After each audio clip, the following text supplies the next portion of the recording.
নমস্কাৰ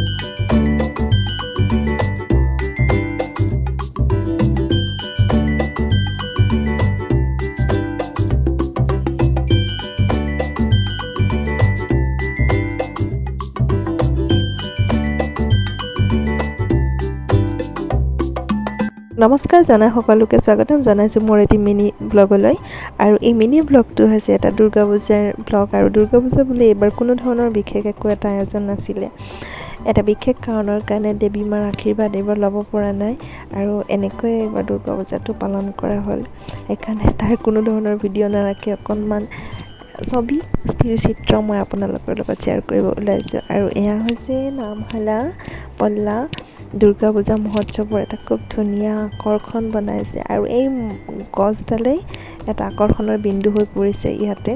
চেল্ফি পইণ্টক বাদ দি সকলোৱে আৰু এইটোৱে মানে চেল্ফি পইণ্ট বনাই লৈছে। আৰু এইবাৰ বিশেষকৈ মানে গোটেইখিনি বস্তুৱে দেখিবলৈ সৌভাগ্য হ'ল, তাৰ কাৰণে বহুত বহুত ধন্যবাদ। আৰু এইবাৰ এনেকৈ দেৱী মা বিসৰ্জন দিয়া অনুষ্ঠানটো দেখিলোঁ, বহুত ভাল লাগিছে মনটো।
দেৱী মাক বিদায় দিবলৈ কিমান যে মানুহ গৈছে। আৰু আমি এইবাৰ গধূলিকৈ ওলাই আহিছোঁ এইবাৰ ৰাৱণ বধ চাবলৈ।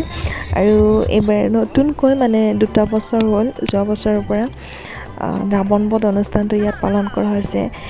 ইমান মানুহৰ ভিৰ হৈছিল, মানে অৰ্ধলক্ষাধিক মানুহ ইয়াত সমবেত হৈছে। আৰু এই ৰাৱণ বধ অনুষ্ঠানটো অকণমান নাটকীয় ভংগীমাত কৰিছে, সেইকাৰণে অকণমান বেছি ভাল লাগিছে। তাৰমানে ৰাৱণ বধ কৰাৰ আগতে অকণমান ৰাৱণৰ যিটো ব্যৱহাৰ, ৰাৱণৰ যিটো স্বভাৱ, ৰাৱণৰ চৰিত্ৰৰ ওপৰত এখন সৰুকৈ অকণমান এটা সাংস্কৃতিক অনুষ্ঠানৰ দৰে ৰাখি পেলাই অকণমান নাটকীয় অনুষ্ঠান এটা ৰাখিছে, বহুত ধুনীয়া হৈছে।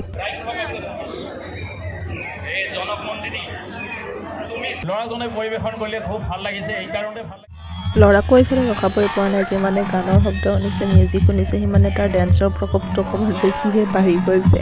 ৰখাবই পৰা নাই, ইমানেই ফূৰ্তি পাইছে।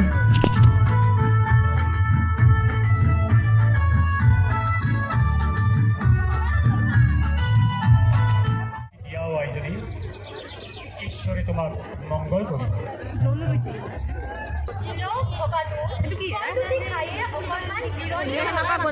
মই তোমাক অভিশাপ দিম, মই তোমাক অভিশাপ দিম। ঠিক আছে আইজনী।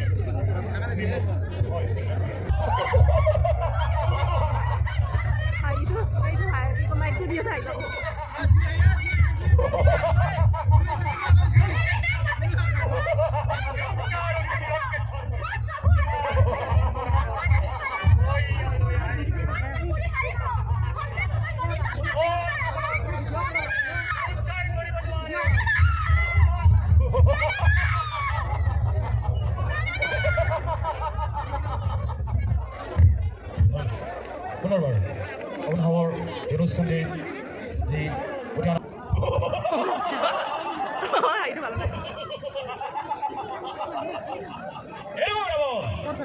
পবিত্ৰ ৰামভূমিত উপস্থিত হৈ তুমি কি বাৰ্তা দিব বিচাৰিছা?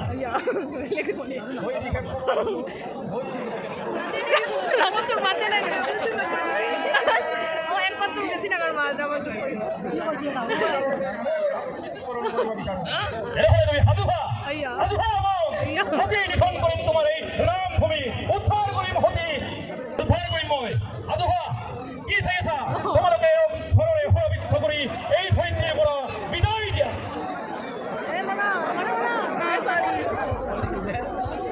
এয়া ৰাৱণ পথৰ শেষ মুহূৰ্তত আমি উপস্থিত হৈছোঁ আপোনালোকে ঘৰৰে সুৰবিদ্ধ কৰি এই ৰাৱণক এই পবিত্ৰ মঞ্চৰ পৰা নমাই দিব লাগে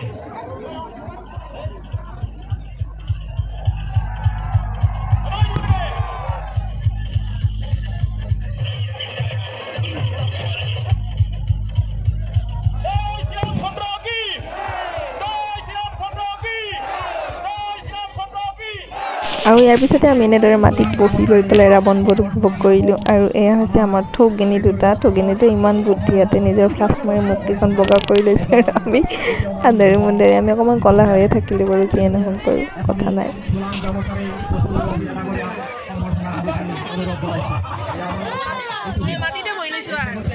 মই এই অনুষ্ঠানবোৰক অপৰাধ তেখেতক আমি অনুৰোধ জনাইছোঁ অৱস্থা আমাৰ এই কাহি ৰাৱণ পুৰস্কাৰ আমাৰ কাহি নিচিনা অৱস্থা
আজি এই ৰাৱণ বধ আমি আৰম্ভ কৰিবলৈ লৈছোঁ ইতিমধ্যে বিভিন্ন আতচবাজীৰে আপোনালোকক পুলকিত কৰিছোঁ এয়া আৰম্ভ কৰিবলৈ লৈছোঁ সকলোৱে একেলগে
এনেদৰে পৃথিৱীত অসত্যৰ ওপৰত সত্যই সদায় জয়লাভ কৰি আহিছে, তাৰে প্ৰমাণ হিচাপে ৰাৱণ বধটো প্ৰদৰ্শন কৰা হয়।